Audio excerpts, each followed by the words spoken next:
to defining a different proposition towards the B2C market for the solar market. Don't you think it's strange that only the happy few can put some solar panels on their roofs? And it's not because you have the 20,000 euros that is required to put them there, but you need a roof too. And a lot of people don't own the roof. They rent a house, or they rent an apartment, or they own an apartment, or the roof is not in favor of putting solar panels there. So there's a big segment that is left aside in the solar market, and that was the first new product service that we tried to develop when I was at Nuon together with iPropeller, and to try to target to that segment.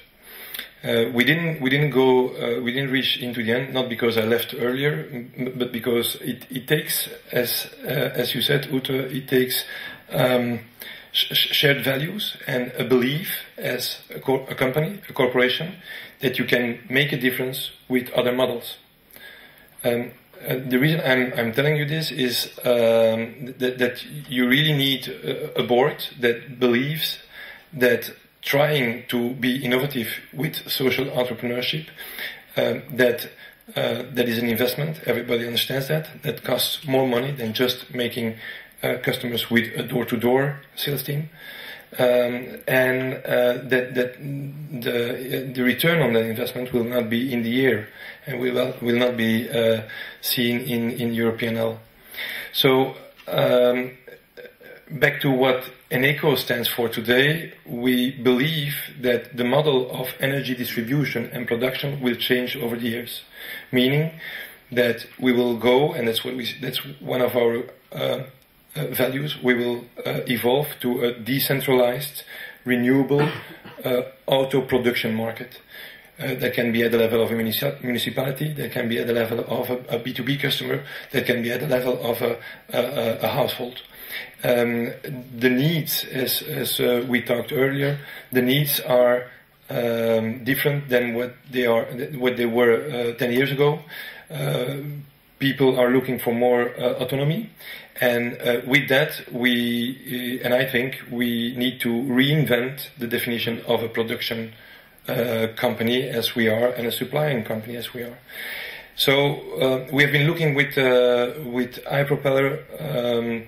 And I'm not following at all, as you notice, the slides, since we still are on slide 1. And there are 100 more to come, as you can see on. So what we try to do is to, it's pretentious to say, but to reinvent ourselves and to find where you have solar panels, where there is no traffic, where principles as cradle to cradle are taken into account in construction, in developing the plant, and we believe that as an energy producer supplier, we have a key role in there, and that's what we stand for at Eneco. I'm very happy and lucky to have a board of directors that support this vision. And more than that are willing to invest in this type of vision. That's why we try to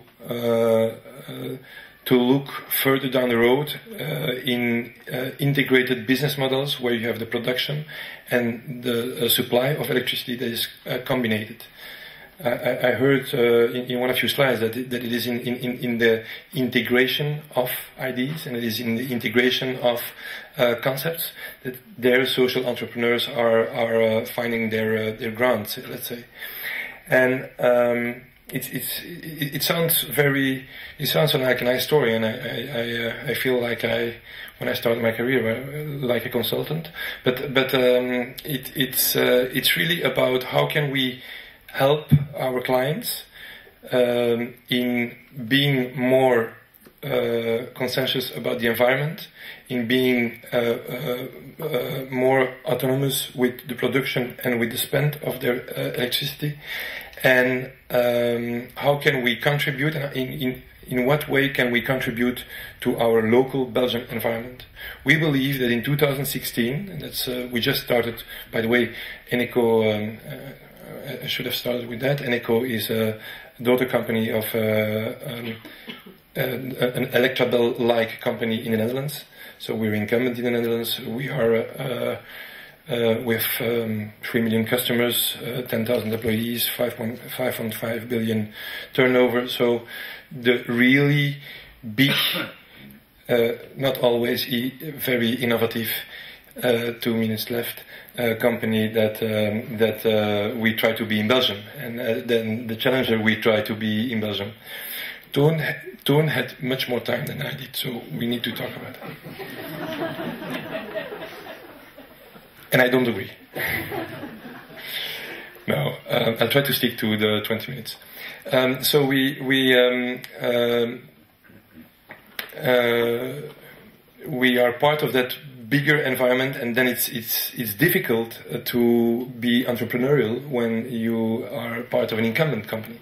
In Belgium, we started in 2004 mainly by producing in the different pillars, and since last year we reorientated our B2B strategy. We launched towards the consumer market recently, 1.5 months ago. So that's very recent, and we're happy with our start. Our ambition is to go to a very balanced story. That in 2016, we think that we will have more or less 300,000 Belgian customers, and those customers we want them to provide them with electricity produced by our own installations in Belgium, and only renewable installations. So that's the way we try to help and to the environment and to try to be a social involved entrepreneur. I have a short tone, not like yours, a short one. Nous sommes Eneco, un nouveau fournisseur d'énergie verte en Belgique. Vous êtes sûrement en train de vous dire encore un fournisseur d'énergie verte de plus. Mais Eneco est différent des autres. Nous produisons de l'énergie verte à partir du vent, du soleil et de la biomasse. Pas cette biomasse-là. Plutôt que de faire venir de l'énergie de l'étranger, nous voulons la produire ici, en Belgique. Plus il y a de gens chez Eneco, plus Eneco peut produire de l'énergie. Vous pouvez vous aussi produire de l'énergie. Vous pouvez même fournir de l'énergie à votre voisin, qui la fera passer ensuite au voisin du voisin, au voisin du voisin du voisin. Donc plus les gens nous rejoignent, plus nous pouvons produire de l'énergie. Et cela à partir du vent, du soleil et de la biomasse. Avec votre soutien, d'ici 2016, Eneco sera en mesure de créer un équilibre durable entre la production et l'approvisionnement d'énergie. Ce que nous entendons par « ensemble pour un avenir durable ». Eneco! I hope your French is good. I have the same one in Dutch if you want. Now I'll try to skip to my last 2 slides in my 2 last minutes. But I think I said everything. We came to a collaboration in 2009 with iPropeller. You can skip to the next slide. You can go to the next one. The idea was the same than why we work together today. The idea was that we are looking today even more and even more authentic than I was able to do that with that other company. We are looking for a decentralized, sustainable, auto-producing entities towards the market, and that at a very affordable price.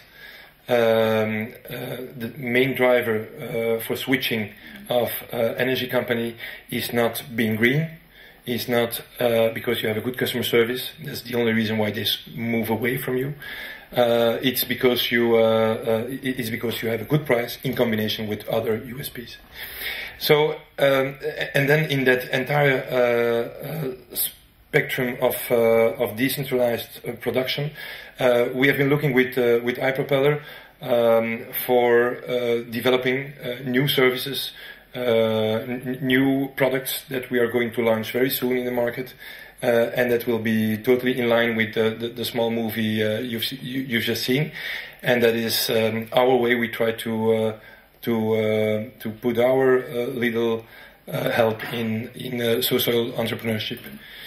And then something that is not at all in the presentation, but another question where people that do research about entrepreneurship is, and something that is bothering me in my organization is, where do you put that entrepreneurship? Where do you, at what level do you put that? And do you want to have entrepreneurship inside of your company or just not?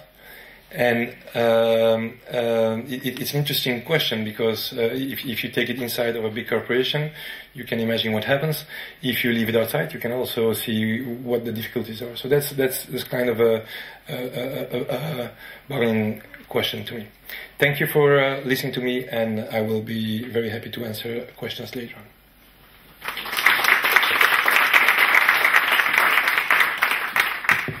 Thank you, Christophe. I'm turning to the audience. I mean, I think we have 10 minutes. Fried to... Yes. Thank you. Yeah, hi, I'm Régis Pradal. I'm a young graduate from the LSE and the College of Europe, and aspiring social entrepreneur, hopefully.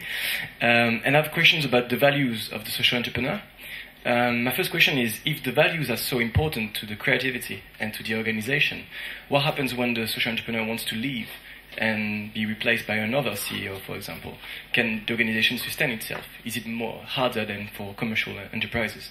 And then my two other questions related to that is, do you think the lack of sensibility, or I don't know, the lack of, the power value in the portfolio, as you described, do you think this is linked to the fact that social entrepreneurs have trouble to scale up, the fact that they don't try to dominate?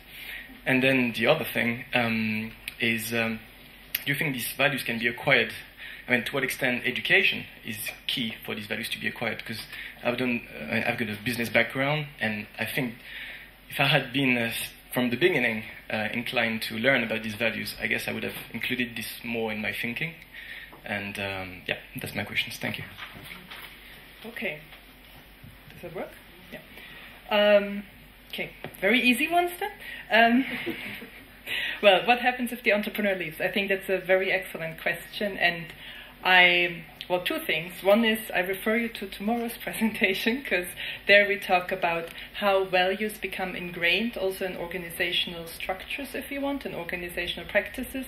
So actually in two presentations also on the banking. And so there is a point to be made, obviously, that values become part of the organization, but on the other hand, we see from related research that when you switch the CEO, you still get a different strategy. So you think of 3M, there was a CEO trying to implement Six Sigma, innovation levels went down extremely because it went so counter the culture of 3M.